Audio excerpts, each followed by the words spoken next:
పంపించారున్నా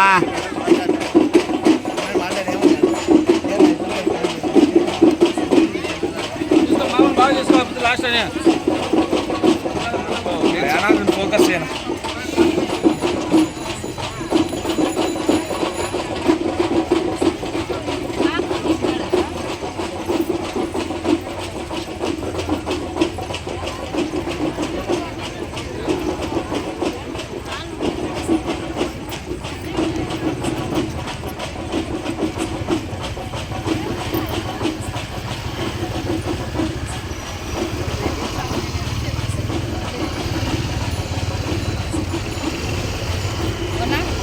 అమ్మా పెట్టినాలి.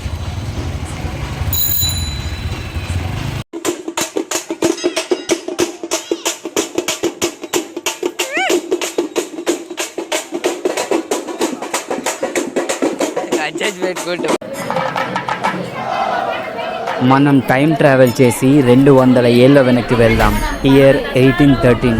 ఒకసారి ఊహించుకోండి, అప్పటి హైదరాబాద్లో మంచి హాస్పిటల్సే లేవు, సరైన మందులు కూడా లేవు. సరిగ్గా అప్పుడే ప్లేగు అనే ఒక భయంకరమైన వైరస్ సిటీలోకి ఎంటర్ అయింది. అది ఎంత డేంజరస్ అంటే పొద్దున్న ఆరోగ్యంగా ఉన్న మనిషి సాయంత్రానికి ప్రాణాలు వదిలేవారు. లిటరలీ జనం పిట్టల్లా రాలిపోతున్నారు. ప్రతి ఇంట్లో ఏడుపులు, ప్రతి వీధిలో భయం. సిటీ మొత్తం ఒక దెయ్యాల దిబ్బలా మారిపోయింది. గవర్నమెంట్ చేతులెత్తేసింది.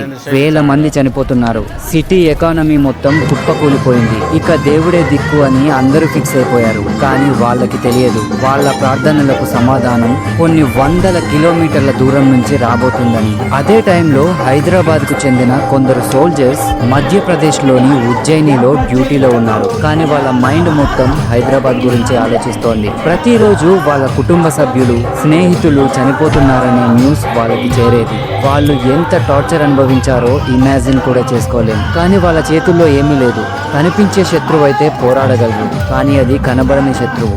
అప్పుడే వాళ్ళు ఒక డేరింగ్ డెసిషన్ తీసుకున్నారు.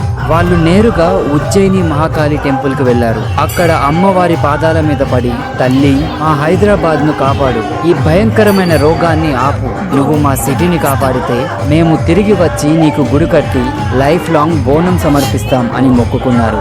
ఇది జస్ట్ ఒక మొక్కు కాదు, అది వాళ్ళ చివరి ఆశ. ఇక్కడే అసలు మ్యాజిక్ జరిగింది. ఉజ్జయినిలో సైనికులు మొక్కుకున్నారో లేదో, హైదరాబాద్లో ప్లేగు వ్యాపించడం ఆగిపోయింది. మరణాల సంఖ్య కంట్రోల్లోకి వచ్చేసింది. కొన్ని రోజుల్లోనే సిటీ మొత్తం కంప్లీట్గా సేఫ్ అయిపోయింది. ఇది యాదృచ్ఛికమా లేక నిజంగా దేవుడి దయనా?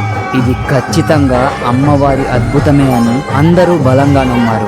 అయితే వాళ్ళు ఇచ్చిన మాట నిలబెట్టుకోవడానికి డ్యూటీ ముగించుకొని వెంటనే సికింద్రాబాద్ వచ్చేశారు. 1815లో సూరేటి అప్పయ్య అనే సోల్జర్ లీడర్షిప్ లో ఉజ్జయిని నుండి తెచ్చిన అమ్మవారి చెక్క విగ్రహంతో ఒక టెంపుల్ కట్టేశారు. ఆ రోజే వాళ్ళు వండిన అన్నం, పాలు, బెల్లంతో చేసిన